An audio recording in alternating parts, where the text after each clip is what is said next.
Morning, Edirt. Matt Hollywood Smith here, bringing you everything that went down this weekend in the world of off-road racing. So what was it? It was GXCC round number 3 and a brand new venue of Bopsfontein.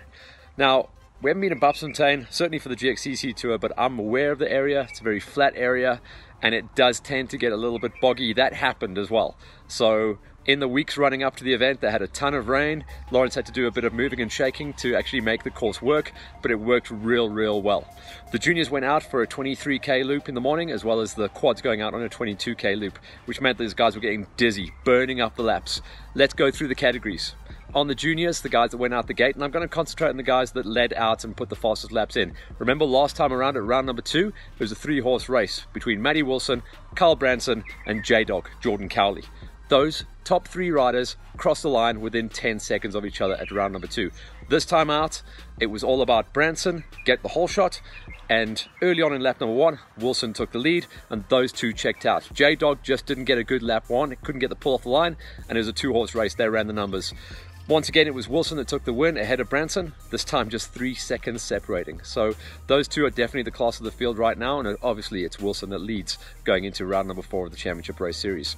The quads went out the gate in the morning as well, and the first couple of corners were just grass track racing, very slippery, quite a lot of loose laying grass as well, which meant it was just ice skating.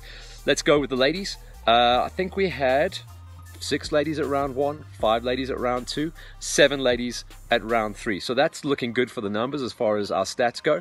2-horse race out front still. Once again, it's going to come down to who gets the whole shot. Once again, Gnarly Carly Buerta just about hung onto the whole shot. She almost looped it out, but she did get clear air coming out of turns 1 and 2 to stay ahead of her championship rival and good buddy, Monty Backfisher.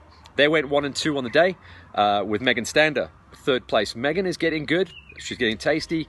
I think she's going to be able to take points away from either one of those ladies if she has a really good day, and that's probably what the second half of the season is going to be all about. But for now, going into round number 4, which will be the halfway marker of our GXCC series for 2018, it is Gnarly Carly Buerta on the EMD QCon Racing Quad that controls the cheese.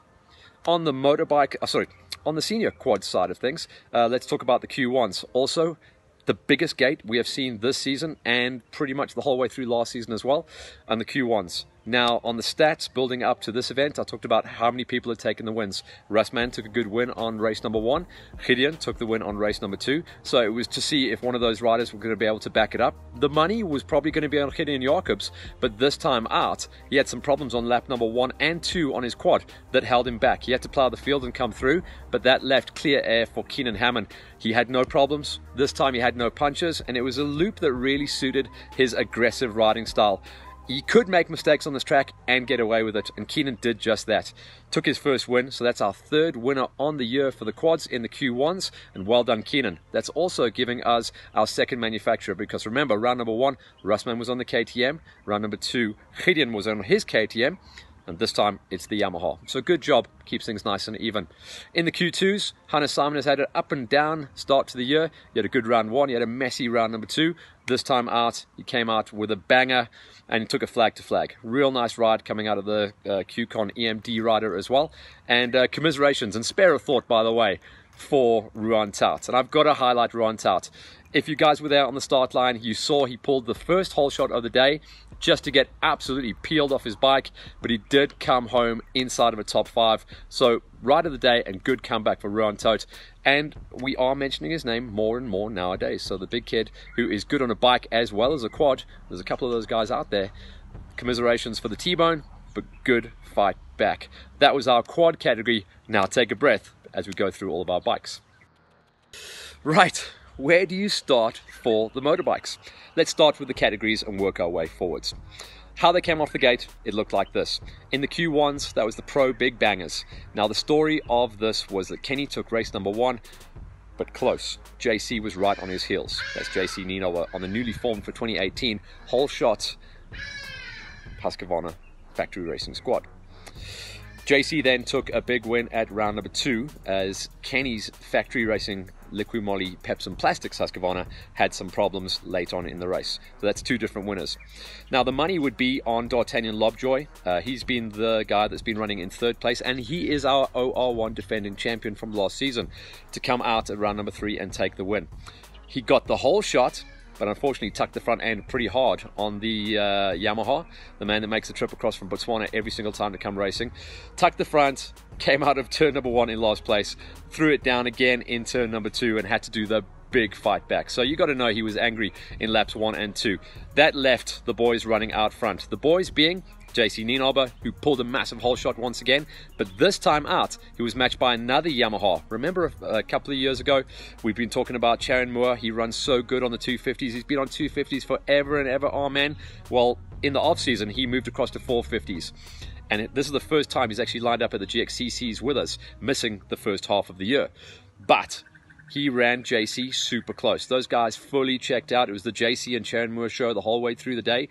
And the chasing pack was D'Artagnan Lobjoy, who did manage to get himself up into 3rd place with a little bit of company from Lo Schmidt. Good to have Lo back from all his injuries as well, but he's definitely not up to full race prep as he was for the last couple of seasons. Those injuries are dogging him a little bit. But at the flag, it was JC that took the big win in the OR1 Pro category, his 2nd of the season, and he extends way, way, way out front in the championship chase. Good ride from Charon Moore though, 2nd place, that's going to help him out. And of course, D'Artagnan Lobjoy and Lo, they picked up the pieces in 3 and 4. Also good for their championship chases. Consistency is what's going to win this one come the end of the day.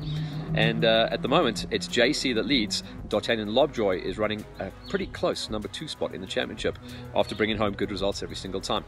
In the OR2s, the opening round went to JJ Daisel. The crossover from Warrior Racing and Motocross came from almost nowhere to win round number 1. Couple of guys stepping out of that race though. It was Brett Swanepoel that smashed himself up, and then we had Travis Gielig and Taki Bajajers. They were on the side of the track looking after their good buddy. Taki came back, as did Travis, in round number 2, and Travis took the win in round number 2. This time, of course, though, Travis has got some early season injuries that he's picked up. He's walking around on crutches at the moment, and JJ walked away with another flag-to-flag victory. Travis Gielig, good enough to get a number 2 spot though. Delport, Vano Delport on the tracks KTM looked good in the early stages, but unfortunately dropped a little bit further back. And that meant 3rd place went to top 3 placing from round number 1, and that was Jason Fenter. Whew.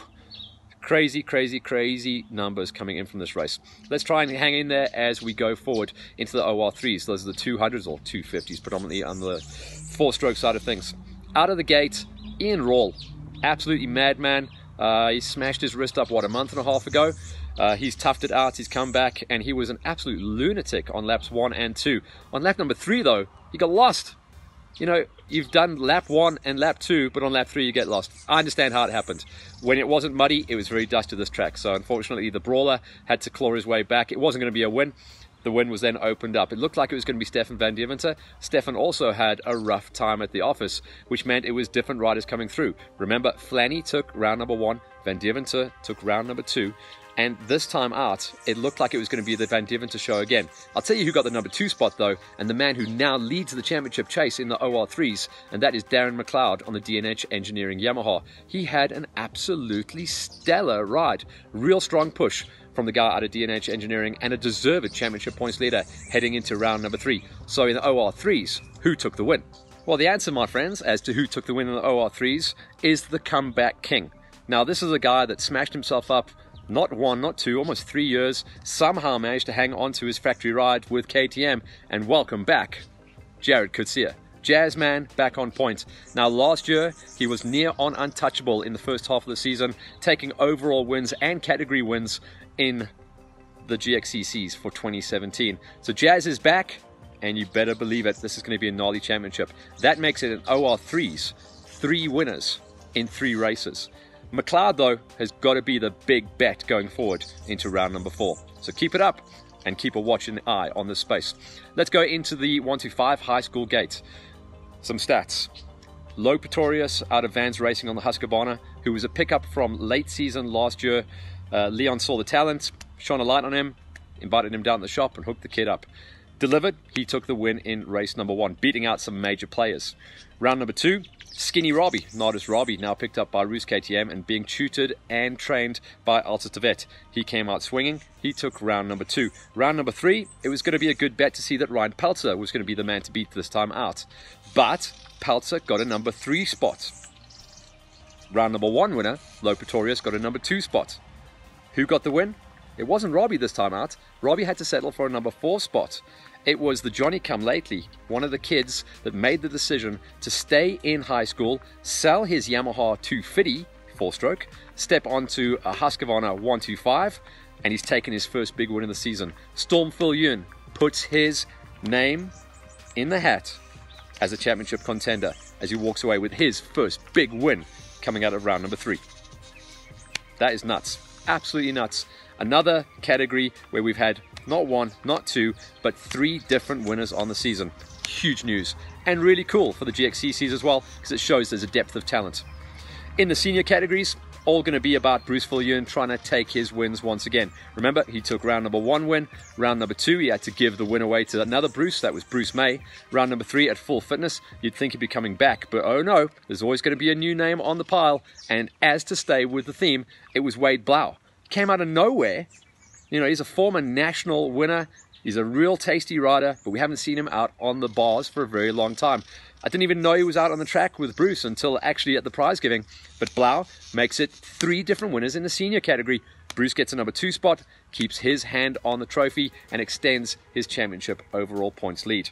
His good buddy Wayne Farmer had to settle for another number 2 spot. It was Peter Hall. It looked like it was going to be a Peter Hall kind of terrain track, and it was once again. So now that means that's going to be an even tighter battle in the championship. But you've got to know that Wayne is not going to take this one lying down. That old battle between himself and Peter, it's always going to be those guys running the numbers out front. It's a 2-horse race. It's a 2-horse chase for the trophy. Wayne will want the win at round number 4. Watch this space. On the ladies front, it was another win for Janke Pieterse. So she's just running away with this one. She's taken wins all the way through. Triple, she goes 3 for 3. It was her sister Annika in number 2 spot and Tay Perry in number 3. But off the gate, it was an incredible lineup to see Kirsten Lantman, the first lady for World Extreme Enduro and our reigning silver national champion in Enduro, line up. She says she needs to work on her speed, her flatland speed. And she got a whole shot out of the gates, but she got closed down pretty quickly. When I saw her after the race, her eyes were big like this. She's like, that was too fast. She prefers the rocks, but she's working on her speed, and that's what you got to do. Constant development. So good to see her out there, but well done for Janke Pieterse, our first triple winner on the season. So that was GXCC's round number 3. We take a bit of a sabbatical in the middle of the year now. The GXCC Club are going to be running a double-header round of the National Enduros. So we lose one of the dates, so we're going to be back into GXCC format racing in around about 2 months' time. So everyone gets to focus on a few more different things. I know a couple of the riders will start picking up the pieces of club and inland regional motocross racing. A couple of guys do double duty, so they will no doubt see them at the double header run by GXCC for the National Enduros. But everything else just gets a little bit wild and gnarly as we go forward into the rest of the racing month. So what's happening next week?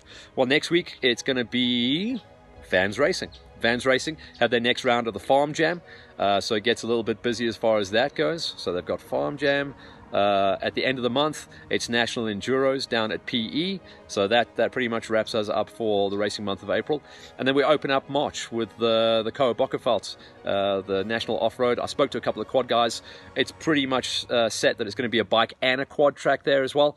And there's no big surprise. You know, the Koa Bokkenfeld has been run for many years with a big hand in the organization from Clive Krauser. And Clive is a senior and master quad legend, so he's always going to be able to help out guys, and he'll sit on both sides of the fence. He'll make a good track for the bikes and for the quads. But yep, that's what's on the cards. We've got Vans Racing up in Middelburg next week for Farm Jam. After that, we go straight down to PE, so everyone's been stretching their early season budget. After that, we open up May racing account with National Off-Road for the bikes and the cars on the same weekend. But for now, I take a breath. I say a big high five to Ryan Wilkins from Polysport once again for hooking a brother up here. We're also going to be helping out Beta as we continue in the year to try and help them out promote their blowout sale for all their 2016, 17 and early 18s as we build up into the launch, because it's always going to be around about the halfway mark of the year that we look at launching the Beta 2019 range of machines. To the guys at Whole Shot, I want to say a big high five to Gareth de Rapper. His team did an incredible job once again, and he's got the biggest smile on his face. Can't believe his luck that he managed to pick up JC Nienaber in the off-season, and that Whole Shot's Husqvarna support team is looking super strong. Support the guys that support us, and keep watching Hollywood Hills for all of the racing action as we continue and head into the second quarter of the racing season. See you guys later. Our buddies over here at Holeshot have got some incredible specials running at the moment. EVS helmets, they are stocked up to the gills, and they are pretty much blowing them out at 50% off. On the EVS T5 helmets, they're selling at 950 rands. That's under 1,000 rand. That is insane. And the EVS T7 helmets running at 1450, just under 15. So get across to Holeshot, they will hook you up.